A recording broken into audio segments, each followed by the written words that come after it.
বাংলাদেশের সর্বশেষ গুরুত্বপূর্ণ আপডেট সংবাদে আপনাকে স্বাগত। শুরুতেই সংবাদ শিরোনাম, পরে বিস্তারিত। শুরুতেই জানিয়ে দিব, শেখ হাসিনা ভারত ছাড়তে চাপ নেই বললেন জয়। সাবেক প্রধানমন্ত্রী ভারত ছেড়ে চলে যাচ্ছেন এমন একটি সংবাদ প্রকাশিত হওয়ার পর শেখ হাসিনার ছেলে দাবি করেছেন যে তার মায়ের ভারত ছাড়তে কোনো চাপ নেই।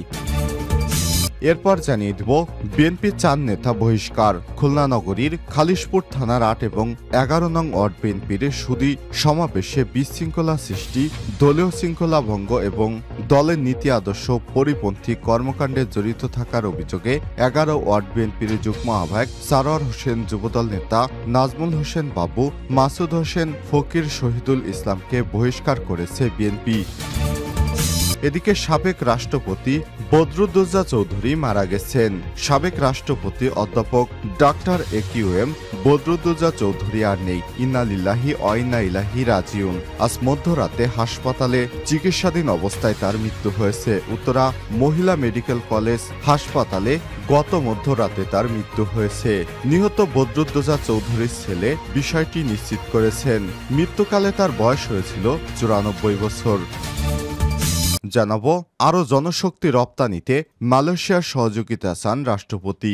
বাংলাদেশ থেকে যাতে আরও দক্ষ এবং আধাদক্ষ জনশক্তি মালয়েশিয়ায় যেতে পারে সে ব্যাপারে দেশটির প্রধানমন্ত্রী আনোয়ার ইব্রাহিমের সহযোগিতা চেয়েছেন বাংলাদেশের রাষ্ট্রপতি মোহাম্মদ শাহাবুদ্দিন চুপ্পু।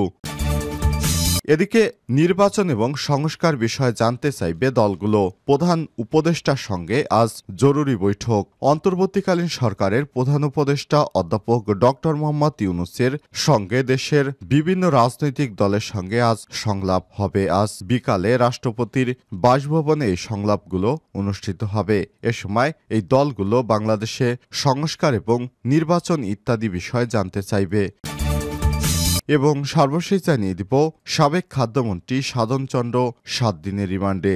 ড্যাফোডিল বিশ্ববিদ্যালয়ের শিক্ষার্থী রমিজউদ্দিন রূপ হত্যা মামলায় সাবেক খাদ্যমন্ত্রী নওগাঁ 1 আসনের সাবেক সংসদ সদস্য সাধনচন্দ্র মজুমদারের 7 দিনের রিমান্ড মঞ্জুর করেছে আদালত। শুক্রবার 4 অক্টোবর তাকে ঢাকার মেট্রোপলিটন ম্যাজিস্ট্রেট আদালতে হাজির করে পুলিশ। এরপর মামলার তদন্ত কর্মকর্তা বাড্ডা থানার উপপরিদর্শক সৈয়দ ইমরুল শাহেদ তাকে 10 দিনের রিমান্ডে নিতে আবেদন করে। শুনানি শেষে ঢাকা মেট্রোপলিটন ম্যাজিস্ট্রেট সাইফুদ্দিন হুসাইন তার 7 দিনের রিমান্ড মঞ্জুর করে। প্রিয় দর্শক, এতক্ষণ শুনছিলেন সংবাদ শিরোনাম, এবারে বিস্তারিত। তবে তার আগে বন্ধুরা, অনুরোধ থাকবে এই সংবাদটিতে একটি লাইক দিন। এই চ্যানেলে আপনি নতুন হয়ে থাকলে আমাদের সংবাদটি দেখতে দেখতে চ্যানেলটি সাবস্ক্রাইব করে রাখুন, যাতে করে বন্ধুরা আমাদের পরবর্তী লেটেস্ট আপডেট সংবাদগুলো সবার আগে আপনার কাছে পৌঁছে যায়। কমেন্ট করে আপনার মূল্যবান মতামত জানিয়ে দিন বন্ধুরা, আপনি বিশ্বের কোন দেশ থেকে আমাদের সংবাদটি দেখছেন এবং শুনছেন। এবারে বিস্তারিত। শেখ হাসিনার ভারত ছাড়তে চাপ নেই বলল জয়। সাবেক প্রধানমন্ত্রী শেখ হাসিনার ভারত ছাড়তে কোনো চাপ নেই বলে জানিয়েছে তার পুত্র সজীব ওয়াজেদ জয়। শুক্রবার 4 অক্টোবর চ্যানেল 24-কে দেয়া এই তথ্য জানান তিনি। সম্প্রতি গণমাধ্যমে খবর আসে, ভারত ছাড়ার চাপে আছেন ছাত্র জনতার আন্দোলনের মুখে পালিয়ে ভারতে আশ্রয় নেওয়া সাবেক প্রধানমন্ত্রী শেখ হাসিনা। একাধিক সূত্র জানিয়েছে, সর্বশেষ খবর অনুযায়ী যুক্তরাষ্ট্র ভারতের কাছে জানতে চেয়েছে শেখ হাসিনা কিভাবে কোন অবস্থায় দিল্লিতে অবস্থান করছেন। জবাবে ভারত নাকি বলেছে শেখ হাসিনা স্বল্প সময়ের মধ্যেই মধ্যপ্রাচ্যের কোনো একটি দেশে চলে যাবেন। বাংলাদেশের অন্তর্বর্তী সরকারেরও নাকি এই খবর জানানো হয়েছে।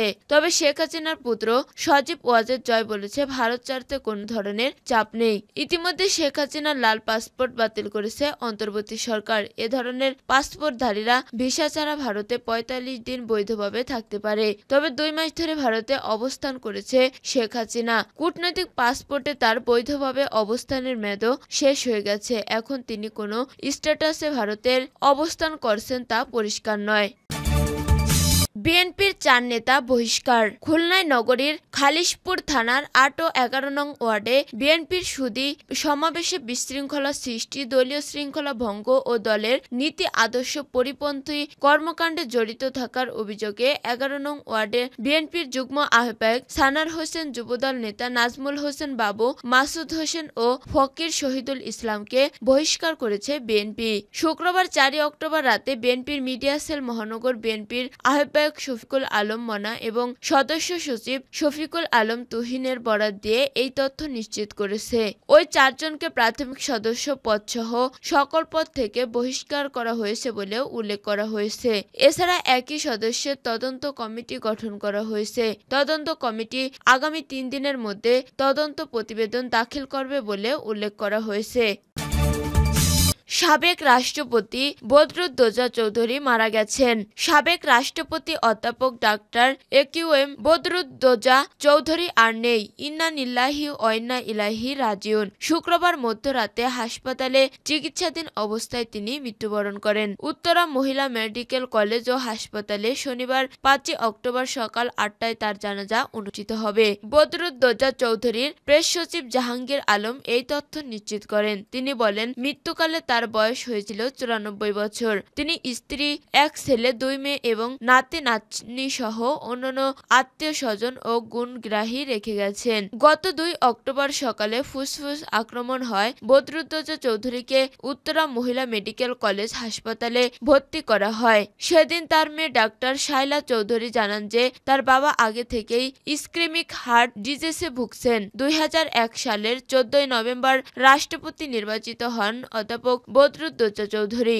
রাজনৈতিক কারণে 2002 সালের 21 জুন রাষ্ট্রপতির পদ থেকে ইস্তফা দেন। বর্ণাঢ্য জীবনের অধিকারী দেশের খ্যাতিমান চিকিৎসক ও প্রবীণ রাজনীতিবিদ বদরুজ্জামান চৌধুরী 1930 সালের 11 অক্টোবর কুমিল্লা শহরে প্রখ্যাত মুন্সেফ বাড়ি নানাবাড়িতে জন্মগ্রহণ করেন। বিএনপির প্রতিষ্ঠাতা মহাসচিব সাবেক রাষ্ট্রপতি অধ্যাপক বদরুদ্দোজা চৌধুরীর বাবা অ্যাডভোকেট কফিল উদ্দিন চৌধুরী কৃষক প্রজা পার্টির সহসভাপতি, যুক্ত ফ্রন্টের সাধারণ সম্পাদক ও তৎকালীন পূর্ব পাকিস্তানের প্রাদেশিক মন্ত্রিসভার সদস্য ছিলেন। বদরুদ্দোজা চৌধুরী 1947 সালে ঢাকা বিখ্যাত স্কুল সেন্ট গ্রেগর থেকে প্রথম বিভাগে ম্যাট্রিকুলেশন এবং 1949 সালে ঢাকা কলেজ থেকে প্রথম বিভাগে আইএসসি পাশ করেন। তিনি 1954 থেকে 55 সালে ঢাকা মেডিকেল কলেজ থেকে এমবিবিএস ডিগ্রি লাভ করেন। সব পরীক্ষাতেই তিনি মেধায় তালিকায় ছিলেন। এছাড়া তিনি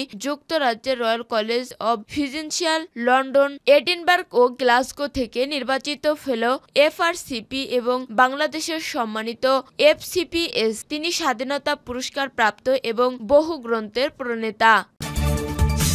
আরও জনশক্তি রপ্তানিতে মালয়েশিয়ার সহযোগিতা চান রাষ্ট্রপতি।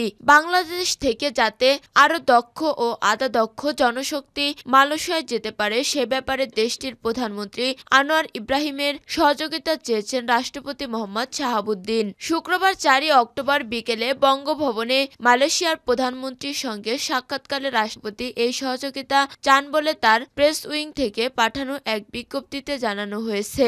এর আগে বঙ্গভবনে পৌঁছালে মালয়েশিয়ার প্রধানমন্ত্রী আনোয়ার ইব্রাহিমকে ফুল দিয়ে স্বাগত জানালো রাষ্ট্রপতি। মালয়েশিয়ার প্রধানমন্ত্রীকে স্বাগত জানিয়ে রাষ্ট্রপতি আশা প্রকাশ করেন তার এই সফরের মাধ্যমে বাংলাদেশ ও মালয়েশিয়ার দ্বিপাক্ষিক সম্পর্ক আগামীতে এক নতুন উচ্চতায় পৌঁছাবে।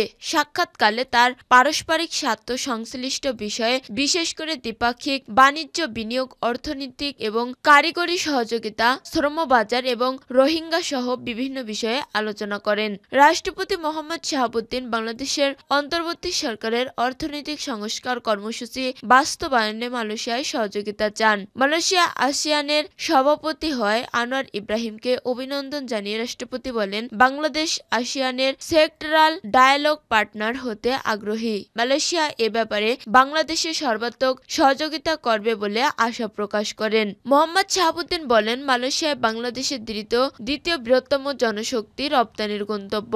আগামীতে যাতে আরও দক্ষ জনশক্তি মালয়েশিয়ায় যেতে পারে সে বিষয়ে প্রধানমন্ত্রী আনোয়ার ইব্রাহিমের সহযোগিতা কামনা করেন রাষ্ট্রপতি। সাক্ষাৎকালে আনোয়ার ইব্রাহিম বলেন, আমাদের বাংলাদেশের সঙ্গে মালয়েশিয়ার সম্পর্কও অত্যন্ত গভীর। বাংলাদেশি জনশক্তি মালয়েশিয়ার আর্থ-সামাজিক উন্নয়নে গুরুত্বপূর্ণ ভূমিকা রাখছে উল্লেখ করে তিনি মালয়েশিয়ায় জনশক্তি রপ্তানির ক্ষেত্রে স্বচ্ছ প্রক্রিয়া নিশ্চিত করার উপর জোর দেন। এ সময় বাংলাদেশের অন্তর্বর্তী সরকারের সংস্কার কর্মসূচি বাস্তবায়নে সহযোগিতা দেওয়ার আশ্বাস দেন মালয়েশিয়ার প্রধানমন্ত্রী। সাক্ষাৎকালে পররাষ্ট্র উপদেষ্টা তৌহিদ হোসেন, আইন উপদেষ্টা ডক্টর আসিফ নজরুল এবং রাষ্ট্রপতির সচিবরা উপস্থিত ছিলেন। পরে মালয়েশিয়ার প্রধানমন্ত্রী আনোয়ার ইব্রাহিম পরিদর্শন বইয়ে স্বাক্ষর করেন।